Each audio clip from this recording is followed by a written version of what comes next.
Welcome back, everybody, to another episode of I Wear Grippy Socks. We are here today, and we are going to be discussing body dysmorphia. And I know some of these topics can be sensitive, so this is a trigger warning. You know, I only speak on my own experiences from things, but I'm not going to pretend like some things can't be triggering, so... Good little pre-context there, yeah. All right. Yeah, I guess we'd also like to start the episode, as always. How are you feeling, Ryan? I feel like you had quite a whirlwind of a week. So how you doing? You know, it's had its ups and downs. Things were looking bad. Things were looking good. Okay. Things were... I don't know. You know, I won my competition. I'm on the up and up. You know, I got other avenues I'm exploring. He did. He crushed it. But yeah, besides that, you know, I paid for my McDonald's with quarters earlier, so hopefully I don't have to do that, but anymore. But you know, I'm on the up and up. How are you? That check to drop. How are you? That's right. I'm doing okay-ish. I guess no. It's not been like a bad week. Obviously, with a lot of highs that you had this week, a lot of good moments. We had quite a hiccup in our socks, which I feel like has been an absolute burden. Our Grippy socks we sell, we freaking no longer, where we were buying them from, are no longer, they just can't, they're not, I don't know, what's the word you call it, selling them. So we are literally back to square one, but we've had some now, literally yesterday was the best kind of day, I guess, for Grippy news. And hopefully we got a new prototype, and we've been trying them out, but it's literally starting from ground zero again. And the Grippy socks were always, I think, one of our challenging items that we've tried to do. So it's been a headache and a half, but we're almost there. I feel like there's a finish line, and I'm excited as well to see what's yet to come. So that's right. We'll see. That's right. We're trying our best, people. We're trying to get you some socks, you know. I mean, the whole world is just in shambles right now, so... Yeah. Just absolute shambles. Truly. I'm about to start selling my used socks, though. Stay tuned. But those cost extra. People really do have foot things, but each to their own. That's right. Their own. We don't shame. Well, I guess also, speaking of, I guess this is a great time to also bring up, so our topic for today, body image and body dysmorphia, like each their own and what they like on their body appearances. Yeah. You know, I feel like this is such a, something I personally have struggled with for a long time, a very, very, very long time, with just my body image, for sure. Like, without a doubt, like, I really wanted to like bring up, and I was reading over this topic. It was talking about like what actually like body image is, and like body image does not refer to how we actually look. So if you like break it up, like an image is something that usually refers to a representation of an original thing, right? And then so like your memory is a mental representation of the past, and a photograph is a visual representation of the photograph. So it's almost like, you know, two separate things. Like when you go to like Costco or like IKEA and you see those like giant hot dogs, and then on the bottom of the corner it says not actual size. Right. You know what I mean? Yeah, so like, I put that on my pictures too. Yeah, so I feel like the biggest thing like really is like, though, is understanding is like what body image means. It's like what we obviously like take away from what our body image is. Right. And I think I don't know, important to So like, it's not what we look like, it's like what we think we look like. Yeah, our assumption, right? Right. So it's not an actual fact. It's Right, like right, the okay. idea. So like, okay. Right. So actually I read, okay, I know, I feel like it's definitely different. When I was like reading kind of about this stuff too, it's body dysmorphia and body imagery. Like everyone suffers that generally with some sort of like at least passing of body like imaging or most like definitely something along those lines. But I feel like women just get it more for some reason. I don't know. Yeah. Or men just don't talk about it more. Maybe that could also be it. I mean, I've mentioned in passing before, I mean, my experience with body dysmorphia really was only as a young man when I feel like back 10 years ago, it was, you know, like the dad bod's in now, but I feel like then it was like, you know, you had to be, I feel like there's just like a toxic gym culture that I fell a victim to. Yeah, and I think that's why I think also like even later on, like one of the biggest things I think that has such a contribution to people's like body images are social media that we have nowadays. I think we are constantly on like comparing real and never nonstop, not having like what I should look or should not look like. And I guess actually me and Ryan were posting, we've been trying to get our Instagram going. So if you haven't followed us on there, go follow us. I sent him a couple pictures because we were posting on the gram, and we posted a couple pictures on the website as well. And I went in and I actually like Facetune the image. So for people who don't know what Facetune is, it's like photoshopping it, I guess. And he was a bit, I wouldn't say mortified. I mean, I don't know. I wouldn't necessarily mortified, but to me, I just did not. I was like, that's not. I said, who is that? I mean, I guess that's a little dramatic. Obviously, I knew. But I think that, especially in what we are talking about, I don't know. To me, I just do not vibe with that whatsoever. Ideals. I know, like, it's just like, okay, so I also, though, back, like, I took photos, like I do for photography in the past, and I've always edited photos, so it's like hard for me finding the balance. Like, I know there's the toxic level of, you know, editing your hips and your shape and you're like going extra, but then also like some of the things I was doing, like just this past posting on the photos, was just even just whitening our smiles and like brightening our eyes and small things. But then at the same time, like when we had this conversation, I was just like also the realization of like we're trying to be like super organic and not even doing these like minor flaws. Authentic. I know, and then so it just made me think, even like in my mind though, like as easy as just whitening teeth or like a little suspicious. We had a whole episode about not brushing teeth, and then we showed up and we got the widest smiles of all time. I hadn't brushed my teeth in a week at least. That's why, but that's just kidding. No, but it's true. Like I feel like this is the prime example, especially for me, like why at first I was like, I couldn't. I was like really upset with the idea of thinking like I'm not going to be able to post, not be able to, because obviously I can do as I please, but how important it is for us to be organic and just like not minor like things that we obsess over. You know what I mean? Yeah. And then that's why like I think it's just I don't know. It's all.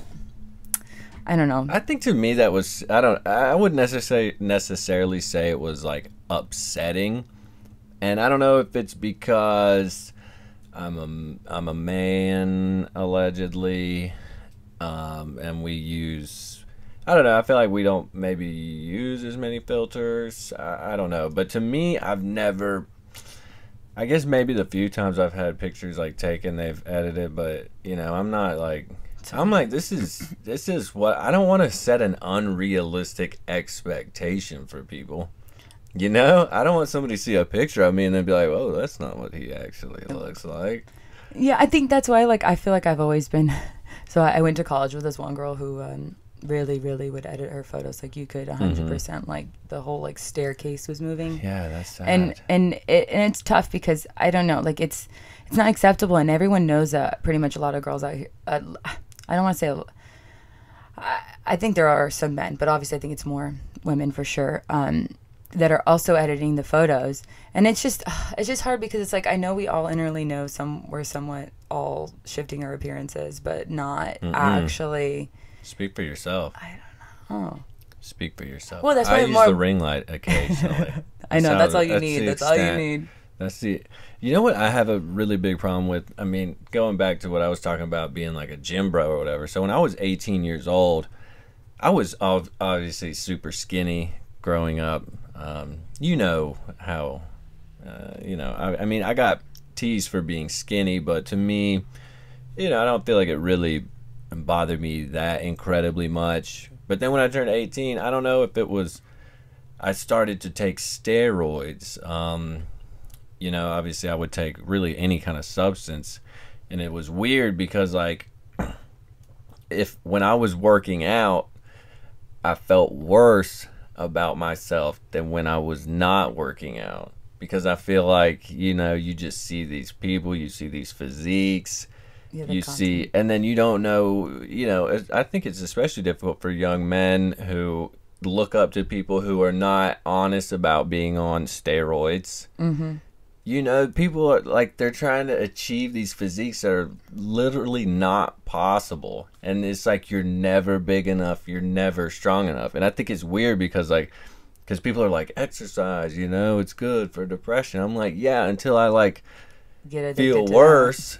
And, you know, it's like the bigger I was getting, like the smaller I was getting, because I'm very skinny, and it's like if I'm not working, I'm just like, oh, you know, I'm just skinny, whatever. I'm tiny. I think for guys especially, yeah, the gym can be such a bittersweet environment to be in, because you're constantly comparing yourself, so then you feel like you got to do better or look better, but then you need to be in there if you want to like get your body to whatever point you want it at. It is unfortunate. It's really, it really is toxic. I actually went to, makes me think of the time I cheered in college, and we had different uniforms, and one of our uniforms were crop tops, and our one coach was like, girls, do not eat today because we're wearing our crop tops. And I was like, excuse me, and like specifically how to point out the girls. Like, it was very obviously the guy, I know in the situation what she's really also emphasizing is women, but it's also showing back to like, but it's okay that men,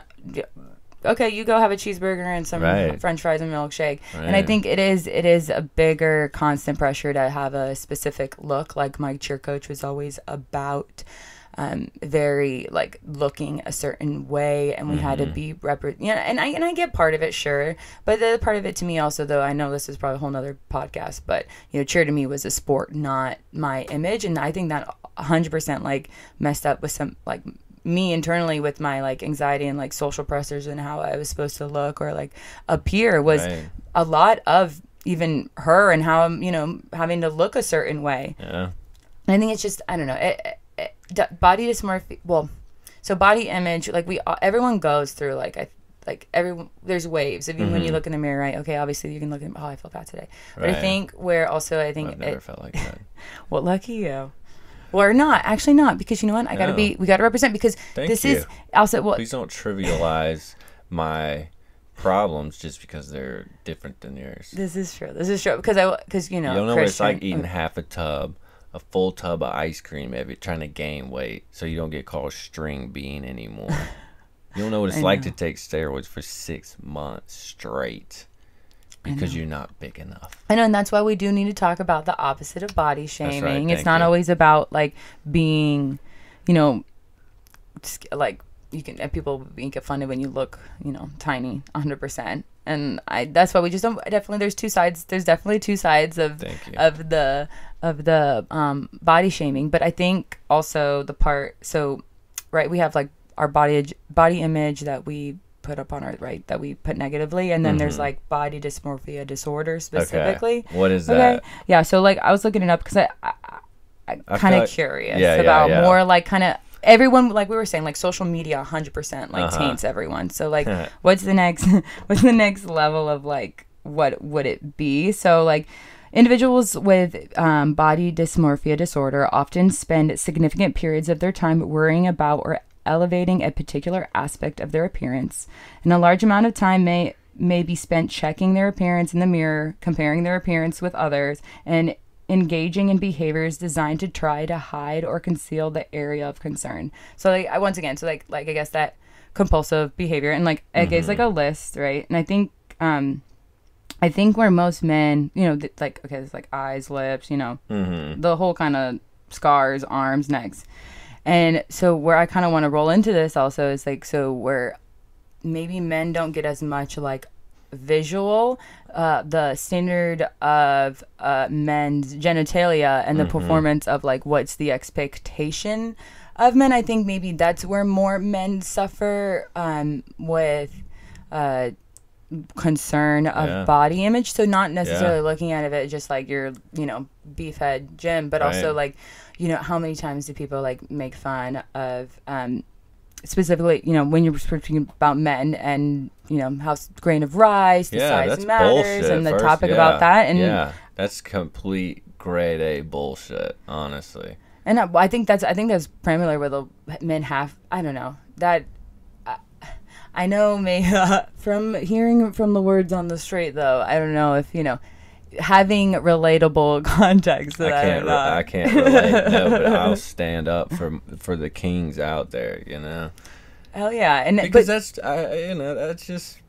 so awful. You can't make fun of people for things that they can change. People, damn.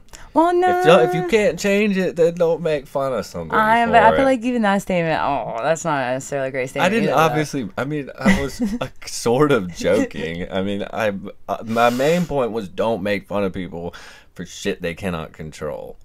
There you go. Yeah. That's a good one. That was good.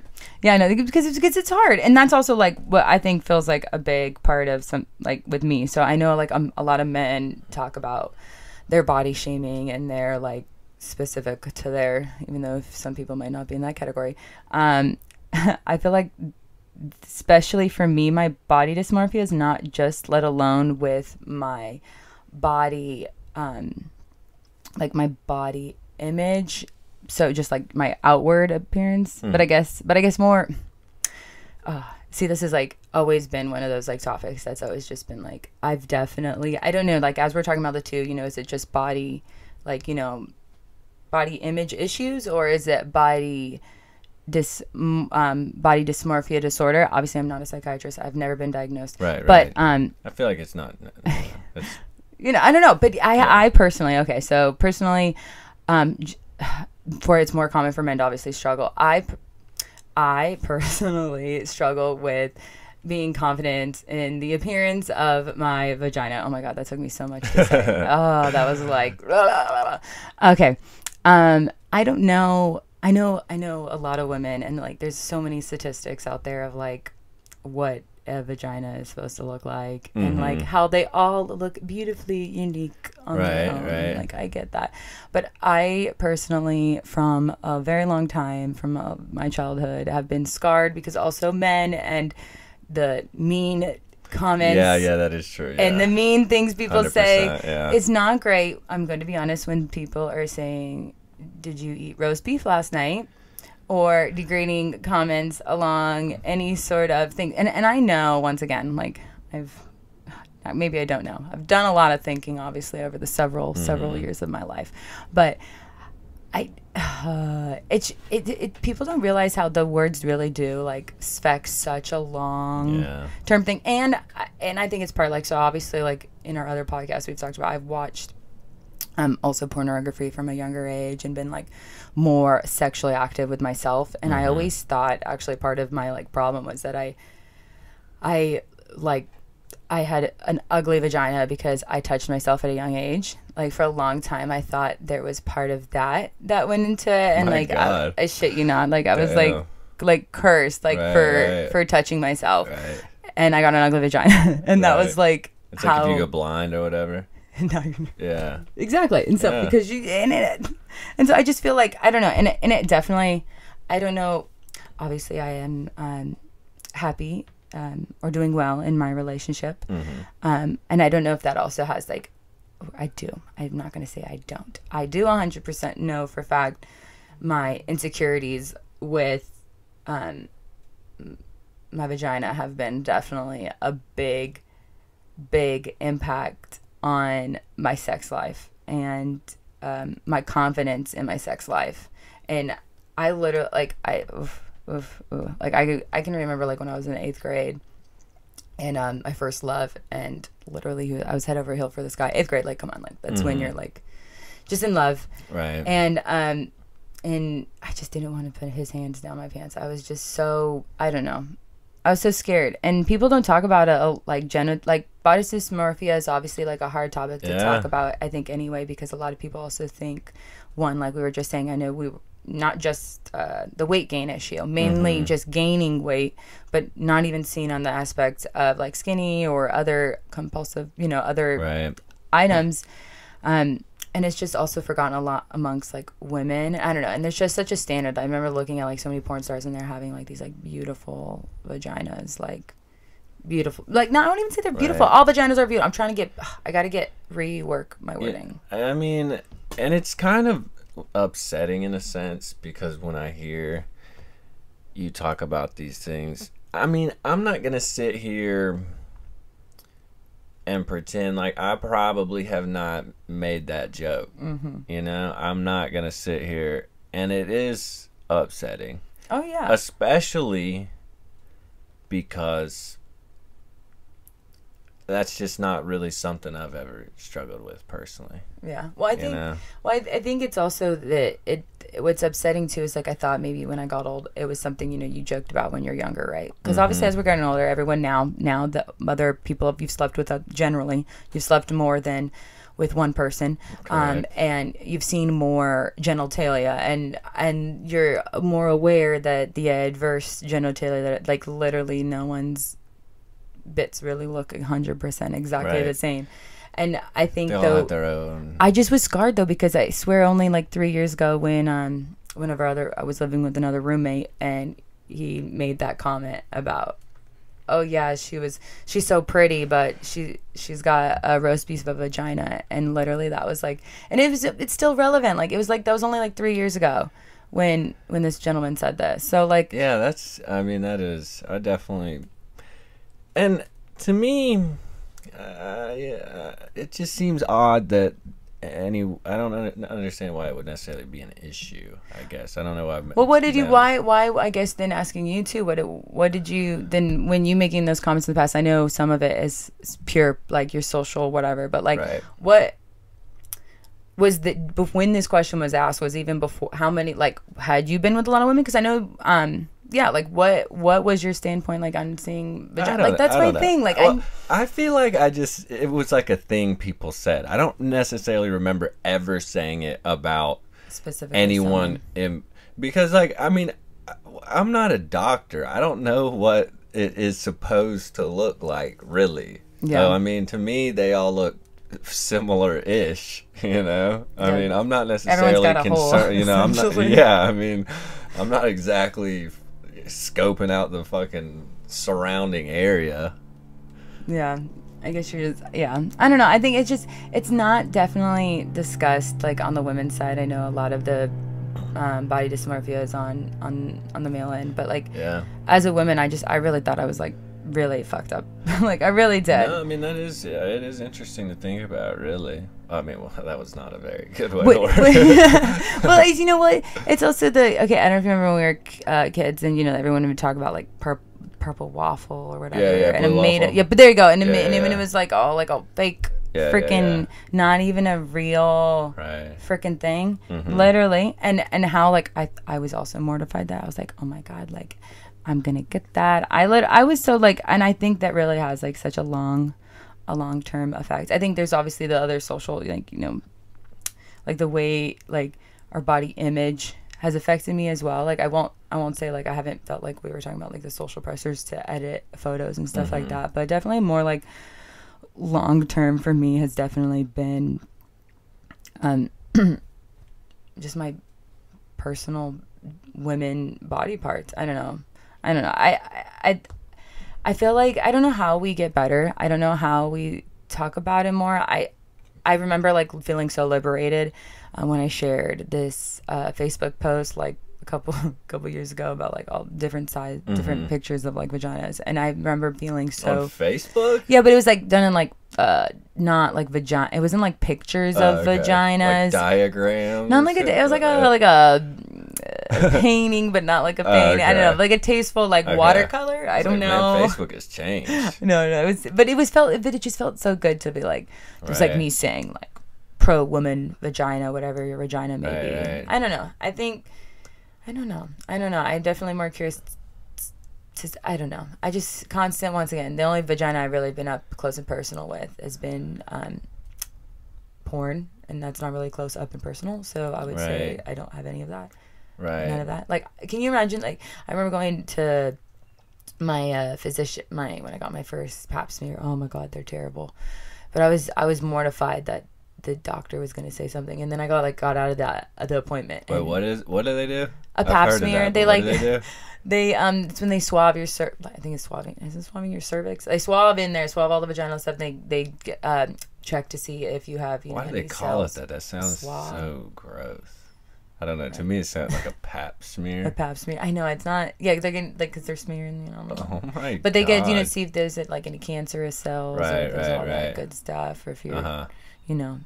You were worried the doctor was gonna say something to you? Yes, I shit you not. Oh about my God. vagina. I know, and that's how stupid it is. Like, now when I'm looking, as I'm older, and now I'm once again, like, sitting here talking about this on just. No, I mean, it's valid. Free and open. It seems very valid concern for sure. I mean, especially growing up, people are ruthless. They really are. I cannot personally really relate. I used to get naked at like all our high school parties because, I mean, honestly, it's unfortunate, and I don't want to sound, you know, conceited, because obviously I have my own struggles, but I would say that body image is not necessarily been one of them. But I mean, also, I think a big thing to consider is I don't necessarily think that we are our physical bodies. I don't know if that, you know, I won't go too crazy on that, but I really think, you know, when I started looking at like Eastern religions, I mean, it's like more, we're not our body, we're not our story, we're like the ones observing what is happening, if that makes sense. Yeah. Like the individual self does not truly exist. It's our thoughts that separate us. I see that. I can see you know that. What I'm saying? Yeah. So yeah. I think studying Buddhism would be beneficial to anybody, really. Yeah. Yeah, because we just have to definitely, I think, realign. We'd be able to look at ourselves, well, I guess non-selves, in a different way. I don't know. Our biggest critics, I think, are social media and our parents. And I know a lot of I grew up in more of a household that was like, as much as I guess it was good to talk about things, I'd be more upfront, you know. I think also maybe more worried about things. Like, my dad was very open about us being even clean down, making sure we were fresh and clean, or our appearance. Dad, if you're listening, I'm sorry.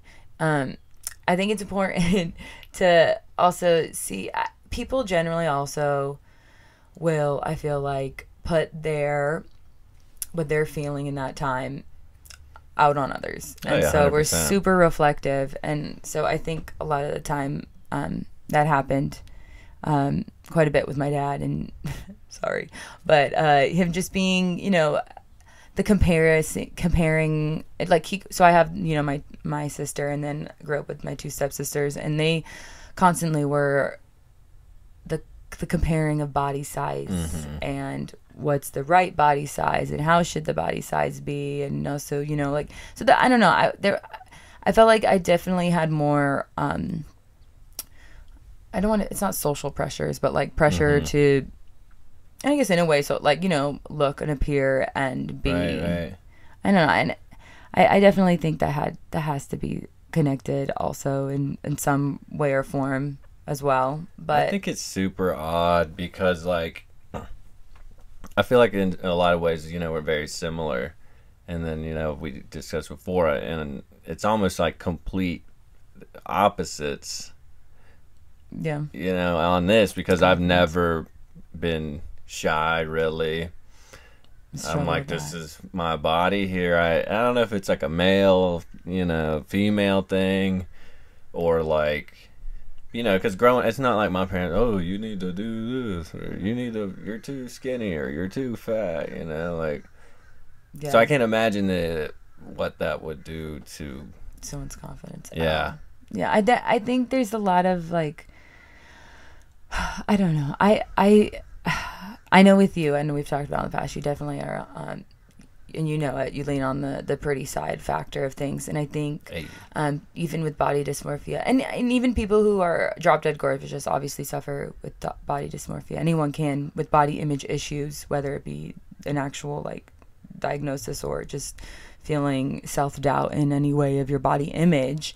And I think we can't, like, sorry, my thought just, like, totally ran off there. I don't know, looking back and I'm just talking about this in this episode, is I've cared so much about what people think when I would not go out somewhere because I didn't look the right way, or not do you know, I can't, like, I sort of love fashion. I love to thrift, and I love to buy kind of like these quirky outfits, and like, even I know that's not necessarily 100% on the body dysmorphia, but that confidence level, and I think that connects with it. So when I'm super compulsive, like, one, obviously not being with me, not maybe leaning into more of my sexual being because of self-body issues, or not wearing that bathing suit to when I want to because I feel like my stomach's poking out or I'm fat. And it's so frustrating when it's a constant battle, and it's like, there's not a need for that battle,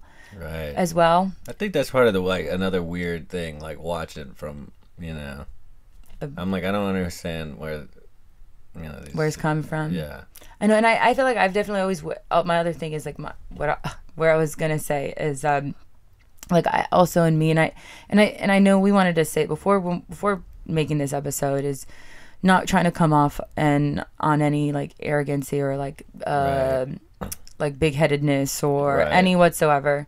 And we are absolutely privileged. I believe Ryan is absolutely privileged for his looks, and I am as well. As like, I feel like I landed on the, like, in the middle of I guess, like, looks. I don't know. Has it ever occurred to you that it's your own idea? Yes. That's my own problem. 100%.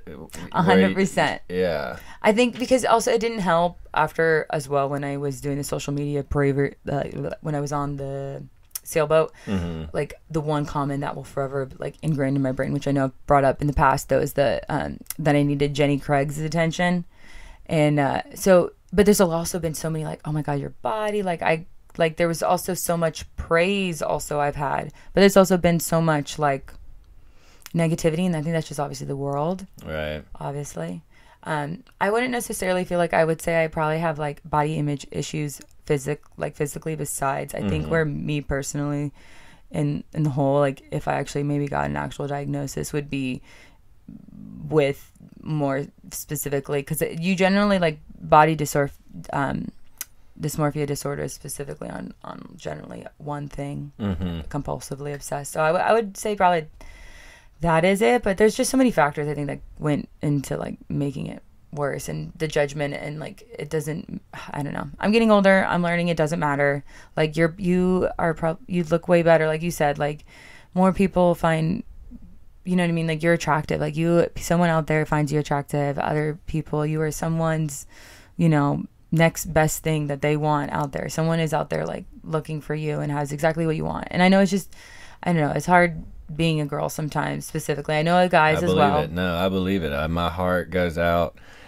I certainly don't want to sound insensitive, during this. I was just trying to speak on my experience from the gym, but yeah, my heart goes out specifically to, I feel like, women, they get, and then gym bros.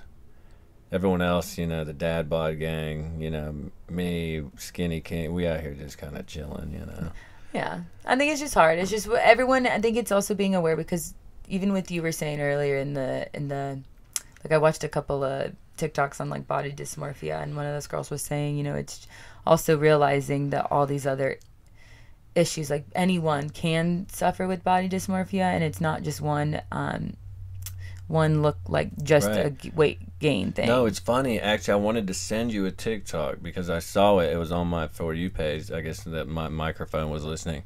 But it was a gentleman. He was at, like, a festival. And he was, like, said something about when his body dysmorphia kicks in, and he was, like, like, flex. He was, like, you're wearing, like, a cutoff, and he was, like, in there, like, flexing in the... Because I really think that's a real thing. Oh, yeah. It affects anyone. Anyone can be literally have, like, the perfect body, and they're sitting there thinking, oh, my God, they think they're absolutely the worst. And, I think it hasn't helped the push of cosmetic surgery, and people will continue to, like, morph. Yeah, I swear there's, like, fitness influencers out there getting BBLs, and they're out here, do this many squats. Dude, cut that shit out. They're out here doing... that to me is just, you should be you should go straight to jail. If you're out here promoting this stuff, you should go to jail. and push. If you're getting a BBL and then showing it off, because you're setting an unrealistic standard. They don't even look good anyway. No offense if anyone out there's got any BBLs. I know. I think some of them look all right. It's just such a catch-22 because it's like we want to encourage like people to like love their own if that makes them happy, but at the same time, obviously, like plastic surgery is not the way. Like I spent a long time looking at labiaplasties, very long time. Searching them, how much could they cost? Could I get the surgery done? And no one know I got it done. Literally, I was like, how could I do this? I could go down a weekend, not tell my parents. No one have to know. I'm like, no one would fucking know. Like, and no one would know. Like, why would it matter anyway? But I literally have plotted out like a whole thing in my head that I was just gonna go and get a surgery done. And because it's so quick to also talk about women's breasts even. And once again, I don't want to compare anyone's, issues to another, but like, you know what I mean? So if someone has like flash chest, it's like, which is also not good to just jump on and get a boob job, but yeah, and I don't know, it's just our society. It's our quick society that we believe that we aren't beautiful in our natural state. More women have to constantly, this past year I've worn less makeup than I ever worn, and it's been a freeing, exciting, nerve-wracking feeling thing. Exactly. Freedom. Every time I put makeup on, that's what I'm doing. No, for real. I mean, honestly, I just wake up, I wear the same clothes, being a dude is not terrible. I get away with whatever. I don't know. Women, being a woman is powerful and it's beautiful, and the confidence you get when you are like in the moment, whether if it's whatever moment it is, whether if it's dolled up wearing makeup or just like feeling beautiful, just no makeup, being your true authentic self, like those moments, like embracing them. Like a woman is amazing. Our bodies they do amazing things. Like we can have babies. I'm sorry, we trump men every day. I'm sorry. I know, straight up. And I'm saying y'all got it's much more difficult. So thank you. More men, y'all. More need to praise I'm out here chilling. I think we'll see. Hopefully we can start changing that conversation. I hope with this podcast and this coming out, like I'll just be able to. It will definitely have another feeling of letting something that is unstereotypical, like just letting it go. Sometimes you just let it go. You let it out, you get it out there, and it does feel good sometimes. Exactly. That's why I can't wait to hear what we're gonna do next on these episodes. I think the more taboo we get, the better. That's why we want to hear from you guys too. If you guys have anything you want to reach out and let us know or talk about, please do. Or also want to maybe critique us. I think we wanted to, I know we've said it a couple times, but if you feel like we've said something, we also would love to learn, and maybe how do we better talk about it? Yeah. What do we do better to discuss these topics? Right. Because the most thing we know, me and Ryan both don't want to insult anyone. Straight up. We're just trying to learn. Exactly. And tell our side of like what we believe. Right. Not what we believe, but what we see, what we're experiences. Exactly. So I hope you guys will tune in again. Stay looking out for those new Grippy socks. That's right. Hopefully it'll be a fun, exciting week for you guys. And always, thank you for being here. Thank you for being here, everyone. Much love. Godspeed.